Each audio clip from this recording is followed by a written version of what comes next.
Hello and thank you for viewing this video.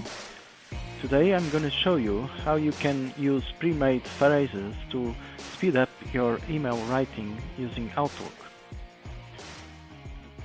In Outlook, from the message menu, you first go to the Insert tab. You go to this icon here, QuickParts, and select the pre-saved phrases. I already saved these phrases. So in just a few clicks, I can make up one email, just like that. Now, how do we add these pre-made phrases to our QuickParts menu here on the top?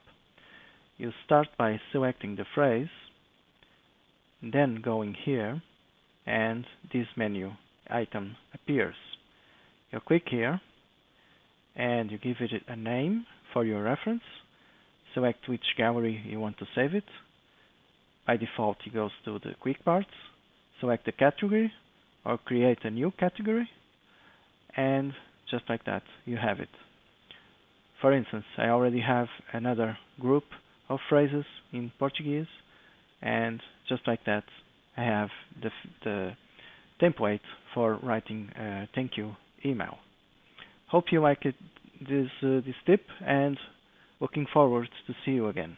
Bye bye.